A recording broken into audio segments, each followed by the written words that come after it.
Il y a 5 ans, j'épousai Andrea, persuadé par ma mère qu'elle serait l'épouse idéale. Douce, discrète et empreinte d'une chaleur rassurante, elle illuminait ma vie. Après notre mariage, Andrea décida de se consacrer entièrement à notre foyer, tandis que je travaillais comme comptable pour un homme d'affaires réputé à Culiacán. Nous vivions dans le confort d'une belle maison située en plein cœur de la Colonia Centro, bénéficiant d'un quotidien marié au plaisir simple et à la liberté de choisir sa propre voie.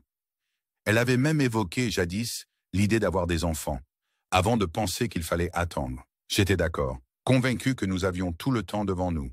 Au début, tout semblait paisible.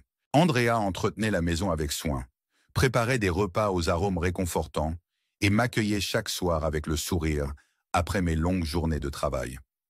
Elle était mon refuge contre les exigences implacables de ma profession. Mais petit à petit, je remarquais qu'elle passait de plus en plus de temps avec un groupe de femmes du quartier. D'abord, je me persuadais qu'il est naturel d'avoir de bonnes amies. Pourtant, au fil des jours, j'observais en ces femmes une inquiétude grandissante. Une bande de ménagères parées de vêtements coûteux, achetés avec l'argent durement gagné par leur mari, gaspillant leur journée en bavardages futiles, plaintes et excès qui, peu à peu, leur faisaient perdre de vue la véritable reconnaissance envers ceux qui peinent pour elles. Je craignais qu'Andrea n'oublie toute gratitude et ne finisse par penser qu'elle méritait mieux que ce que je pouvais lui offrir. Un soir, seul à la table, en dénouant ma cravate après une journée éprouvante, j'abordai le sujet. « Andrea », dis-je en observant attentivement ses gestes, alors qu'elle déposait une assiette de tortillas fraîches sur la table. « J'ai remarqué que tu passes beaucoup de temps avec ses voisines. » Ses yeux mystérieux et inexpressifs croisèrent les miens tandis qu'elle répondit calmement. « Oui, elles sont sympathiques. Il est agréable d'avoir des amis autour de soi. » Mon ton pourtant devint acerbe. « Des amis ? Andrea, sais-tu ce que ces femmes représentent réellement ?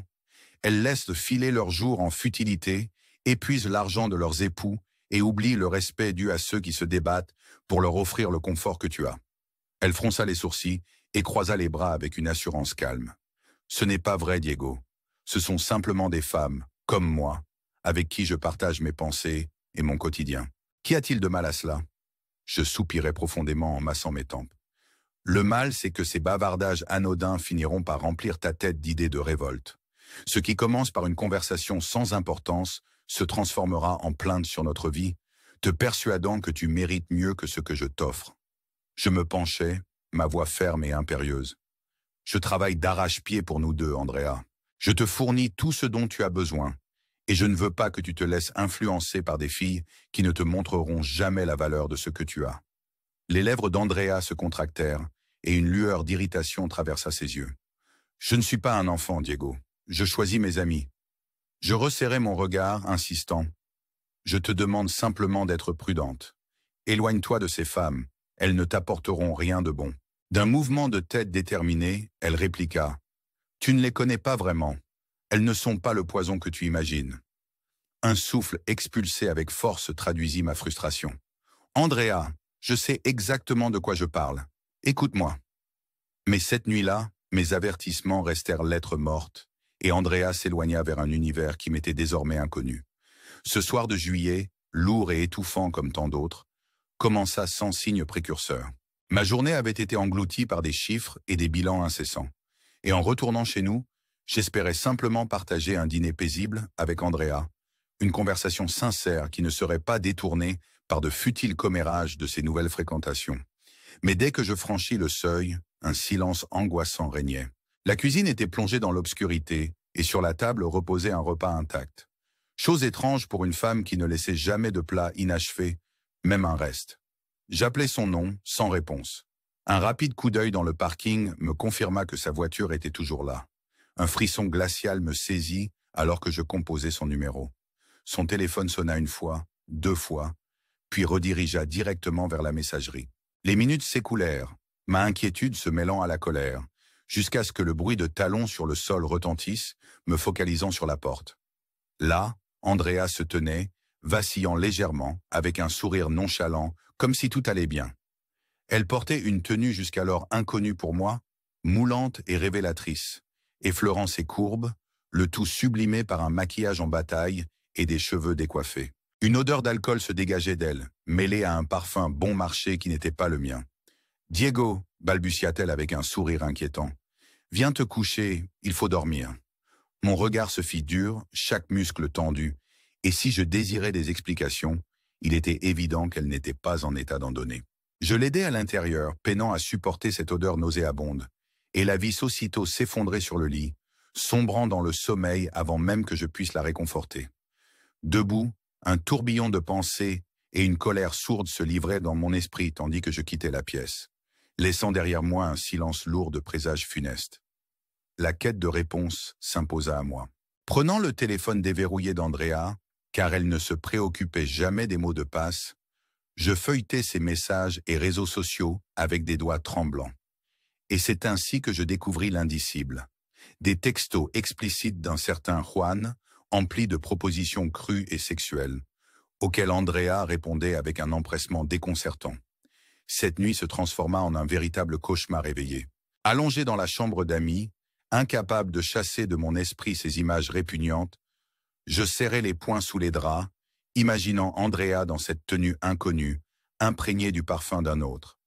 L'envie de crier, de casser quelque chose s'empara de moi, mais je me contins pour garder un semblant de contrôle. Le matin, la clarté impitoyable du jour me força à reprendre une routine qui n'appelait ni rébellion ni soumission. Douche, rasage, costume pour le bureau. Autant de gestes répétés comme si rien d'anormal ne s'était produit, refusant de plier face à la manipulation. Dans la cuisine, alors que je préparais mon café, Andrea fit son entrée, étrangement sereine et impeccablement composée, malgré la nuit de débauche derrière elle. « Bonjour mon amour, prépare-moi un café », lança-t-elle d'un ton si doux qu'il en devenait presque amusant.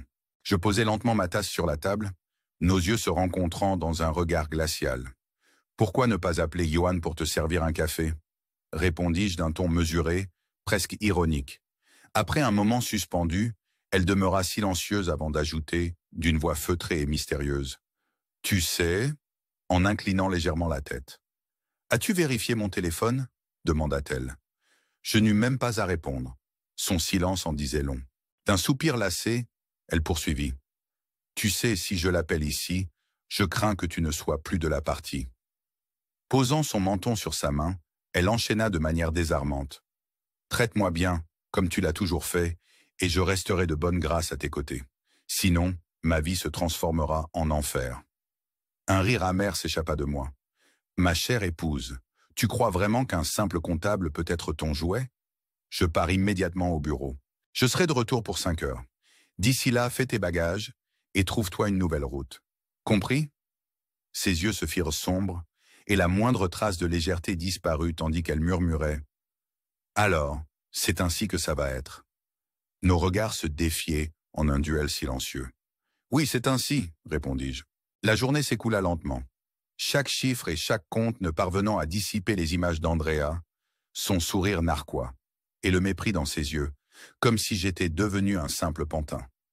Juste avant le déjeuner, mon collègue Matteo, l'une des rares âmes en qui j'avais confiance, me tira discrètement à l'écart. « Diego, viens prendre une cigarette », me souffla-t-il. Bien que j'hésitais, je le rejoignis dehors, espérant que la lumière de midi et l'air frais pourraient clarifier mon esprit embrouillé. Adossé à un mur, Matteo exhalait un épais nuage de fumée et me demanda « Tu as l'air fatigué, qu'est-ce qui ne va pas ?» J'avouai la voix hésitante. « C'est Andrea. Je sais qu'elle me trompe. » Ses yeux se firent étroits et il demanda « Tu en es certain ?» Je laissai échapper un rire amer et acquiesçai. J'ai vu moi-même les textos, ceux d'un homme nommé Juan. Matteo secoua tristement la tête. Quelle galère! Tout en jetant sa cigarette, il me promit de voir ce qu'il pouvait faire, et je n'osais plus approfondir, de peur d'entraîner ma propre descente dans l'abîme. Les heures s'égrenaient, lourdes et pesantes, jusqu'à ce qu'à 5 heures, je prenne la route vers notre maison, le cœur battant d'une angoisse sourde. En arrivant dans la rue, je remarquai un vieux pick-up rouillé garé devant ma maison.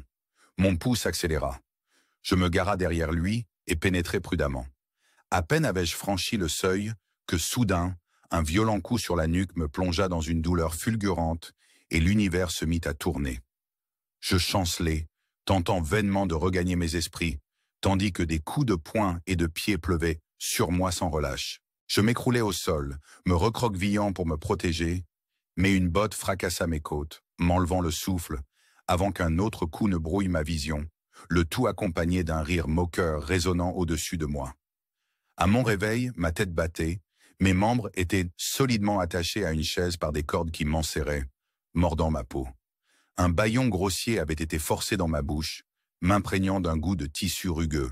Et là, devant mes yeux douloureux, je la vis.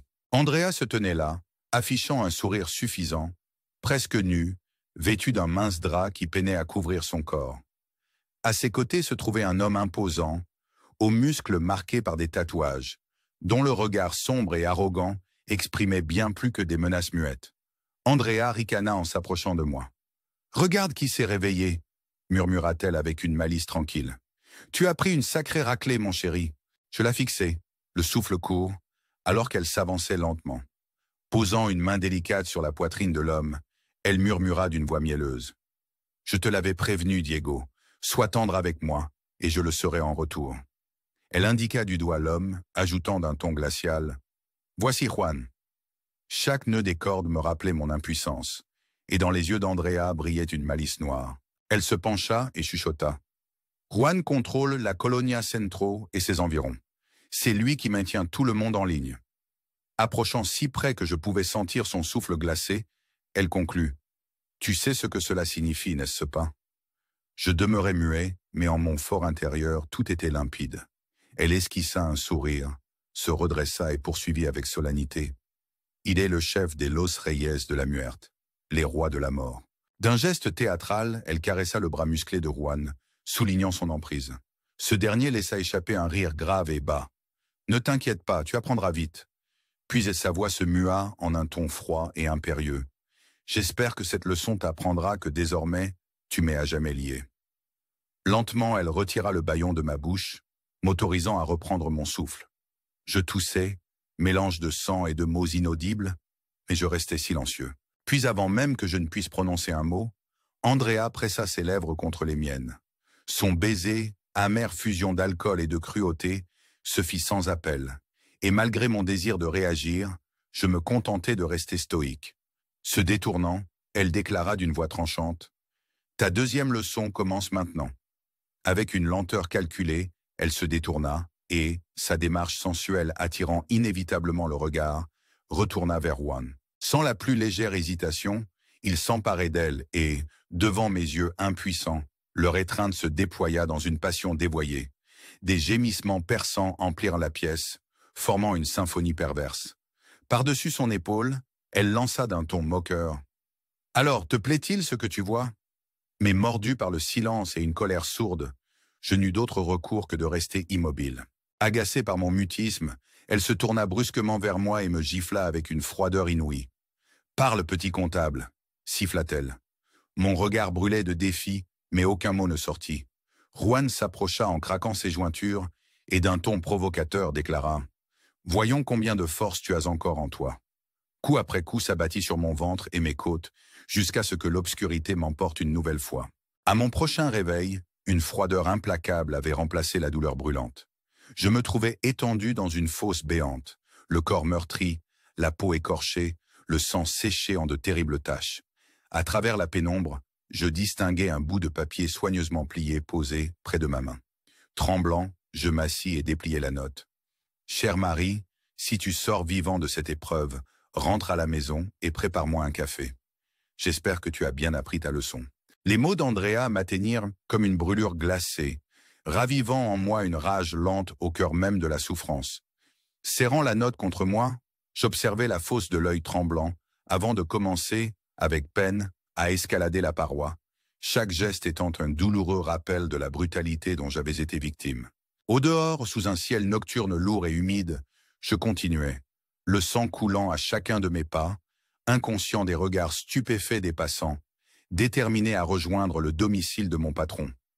La route de terre, implacable sous mes pieds nus, me brûlait à chaque foulée, mêlant sang, sueur et poussière.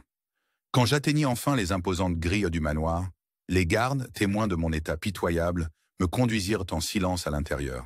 Les murmures choqués éclatèrent dans le somptueux hall de marbre, où les lustres imposants illuminaient ma silhouette nue, en sang et brisée de toute dignité. Une domestique poussa un cri perçant qui attira rapidement mon patron, descendant majestueusement l'escalier. Son regard impassible et rigoureux se fixa sur moi lorsqu'il prononça d'une voix grave. « Non !» Je pris une inspiration pénible, malgré la douleur lancinante, et répondis en chuchotant.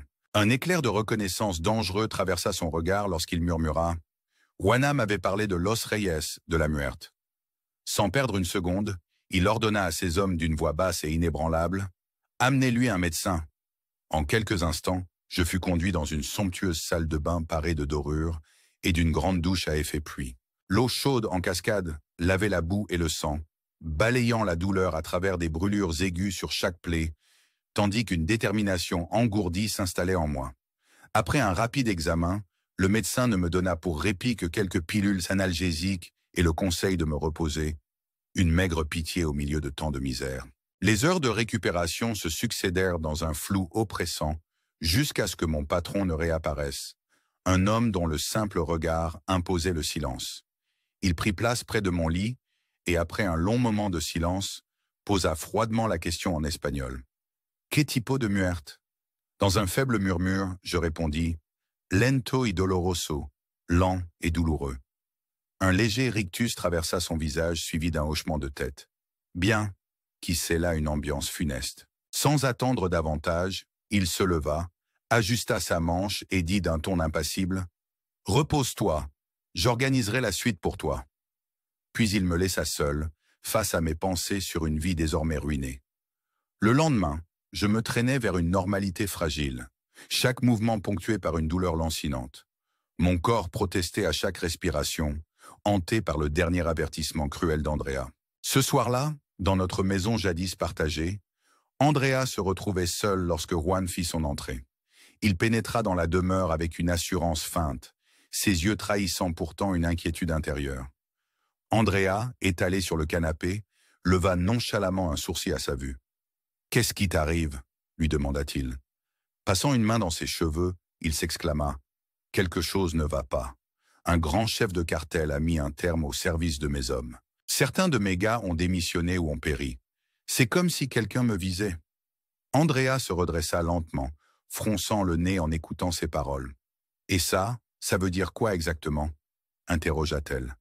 Le visage de Juan se durcit et, serrant la mâchoire, il répondit « Cela veut dire que nous devons nous faire discrets pour un temps. » Puis, en se tournant brusquement vers elle, il demanda d'un regard perçant « Est-ce que ton mari est revenu ?» D'un rire désinvolte, elle rétorqua « Oh, je parie qu'il a filé chez sa maman. Il n'est qu'un minable comptable. » Le visage de Juan s'assombrit davantage lorsqu'il répliqua « Et que fait-il exactement ?» Elle haussa les épaules. « Il fait de la comptabilité. Il m'avait un jour dit que son patron se nommait Meza. » Juan répéta le nom, intrigué. « Meza, est-ce un chef de cartel ?» Andrea ricana. « Comment devrais-je savoir? Je ne l'ai jamais rencontré. » Un silence pesant s'installa, et pour la première fois, la véritable crainte se faisait sentir. « Non !» reprit-elle d'un ton dédaigneux. « Mon mari n'est rien. Il s'écroulerait au moindre signe de danger réel. » Mais soudain, un cri perçant provenant de l'extérieur mit fin à cette accalmie. Ils se précipitèrent vers la fenêtre et virent les feux arrière d'un pick-up disparaître dans la nuit. Juan se tendit immédiatement, saisit son pistolet et lança d'une voix tranchante « Où sont mes hommes ?» Le silence répondit, lourd d'appréhension. Un froid intense envahit son être lorsqu'il s'approcha de la porte du camion. Un bruit sourd retentit et en se penchant, il découvrit l'horreur. 2 têtes tranchées gisaient sur le sol, aux yeux éteints, cruellement laissés là comme un sinistre rappel de la trahison. Le visage de Juan se décomposa et d'un geste brusque, il referma la porte, claquant avec violence. « Ramassez ce que vous pouvez, il nous faut partir. Maintenant !» ordonna-t-il d'une voix autoritaire qui ne laissait aucune place à la contestation. Andrea tenta de protester, mais la poigne ferme de Juan la fit taire aussitôt. En quelques secondes, elle rassembla quelques vêtements, ses quelques objets précieux et de l'argent, tandis que ses mains tremblaient visiblement de peur. Ils s'éloignèrent à toute vitesse. Juan serrait son pistolet, scrutant l'obscurité, les têtes tranchées demeurant comme un macabre témoin de la trahison, tandis que le vieux camion rugissait sur la chaussée. Alors qu'ils prenèrent de la distance, Andrea, tenant fermement son sac contre elle, implora d'une voix tremblante. « Fais quelque chose, j'essaie. » Juan, dans un cri de frustration, dévia vers une route annexe. Le véhicule cahotait sur un terrain accidenté, tandis que 2 SUV noirs aux phares perçants poursuivaient implacablement. Sans crier gare, des phares aveuglants apparurent sur le côté. Un camion massif percuta leur véhicule depuis la gauche, dans un fracas assourdissant, projetant le camion dans une violente roulade, suivi d'un éclatement de verre et d'un cri étouffé par l'impact brutal. Lorsque le chaos se calma enfin, Juan grogna en tirant une Andrea étourdie hors du métal déformé. Mais au moment où il s'efforçait de se relever, des silhouettes surgirent de la nuit, des hommes vêtus de noir, masqués, armés jusqu'aux dents et inébranlables. Avant que Juan ne puisse atteindre son pistolet, un coup violent du bout d'un fusil le fit chuter à genoux, laissant le sang perler à partir de sa lèvre éclatée. Andrea poussa un cri de terreur tandis que des mains brutales la saisissaient et l'entraînaient. « Non, laissez-moi partir !» cria-t-elle se débattant frénétiquement. Mais ses protestations furent étouffées par la fermeté des assaillants. Juan, crachant son sang, fixa les figures masquées de son regard tremblant. « Qui êtes-vous » demanda-t-il d'une voix rauque. Mais aucune réponse ne lui parvint. Ils furent brutalement traînés vers un SUV en attente, leurs membres solidement attachés à l'aide de sangles et leurs visages dissimulés sous de lourds sacs noirs. La porte se claqua derrière eux, et le véhicule s'engouffra dans la nuit. Après quelques instants d'horreur indicible, Andrea et Juan furent brutalement déversés sur une surface froide, au cœur d'une cour ouverte. Sous une lumière lugubre, ils apparurent nus, meurtris, contusionnés et terrifiés. Puis, surgissant de l'obscurité, un homme en costume blanc impeccablement taillé fit son apparition. Élégant et étrangement décalé dans ce décor funeste, il sourit d'un air détaché et déclara calmement. « Bienvenue, je vous attendais. » Andrea frissonna tandis qu'il l'aidait délicatement à se relever. « Vous devez être Andrea, l'épouse de Diego ?» demanda-t-il d'une voix mesurée, presque amusée. Se tournant alors vers Juan, il baissa la voix. « Avez-vous la moindre idée de qui est Diego ?» Juan, pâle et tremblant, resta sans réponse. L'homme sourit doucement. « Diego est l'homme le plus important pour moi, » affirma-t-il d'un ton dur, le regard se durcissant. « Diego est mon comptable. Il gère mes investissements, mes risques et même mes ennemis. » Un éclair sinistre traversa son regard. « Et savez-vous ce qui arrive à ceux qui perturbent cet équilibre ?» La question trembla dans l'air, laissant une atmosphère de terreur palpable. D'une voix glaciale, il déclara « Je m'appelle Santiago Meza Lopez. » Son nom résonna avec une autorité implacable, et il ajouta, presque par plaisanterie morbide, « J'aime préparer ma soupe. » Juan, submergé par l'effroi, tomba à genoux en implorant « S'il vous plaît, pardonnez-moi. J'ai fait une grave erreur. » Andrea tourna son regard vers lui, l'air incertain, et soudain, lorsqu'elle le regarda de nouveau, elle aperçut Diego, debout, boitant légèrement, et marqué par les violences de la nuit passée. L'homme qu'elle avait jadis aimé avait été remplacé par une figure froide et étrangère. Santiago reprit d'une voix teintée de cruauté, un sourire déformé aux lèvres. « J'avais tellement confiance en Diego pour qu'il prenne en charge l'intégralité de mes comptes, et il ne m'a pas déçu. » Les yeux d'Andrea cherchaient en vain la trace de l'homme qu'elle connaissait, mais en vain. D'un geste précis, Santiago exhiba un petit couteau qu'il glissa dans la poche de Diego. « Je te rends quelque chose que tu m'avais jadis offert, » dit-il d'un ton glacial. Le couteau, brillant d'une lueur sinistre dans l'obscurité, promettait une vengeance implacable. Andrea, la voix étranglée, regarda Diego qui dégaina le couteau avec une assurance terrifiante. Dans un mouvement d'une rapidité effroyable, la lame fendit l'air et ce qui suivit défiait toute compréhension humaine. Les sanglots et hurlements de Juan retentirent dans un silence de douleur, alors que la frappe précise de Diego laissait l'homme agonisant sur le sol, ses traits tordus par la souffrance. Diego laissa tomber les lambeaux du visage de Juan, désormais brisé, aux pieds d'Andrea. Paralysée par l'horreur, elle ne put que regarder, le souvenir de la trahison gravé à jamais dans son esprit. Puis soudain, le son guttural d'une tronçonneuse retentit. Ce bruit mécanique sembla suspendre le temps, et bientôt la machine s'abattit sur Andrea. Un craquement sinistre, une explosion de sang, et le déchiquetage brutal qui la réduisit en lambeaux. Chaque seconde, chaque image, s'inscrivit dans ma mémoire, marquée par une violence indicible.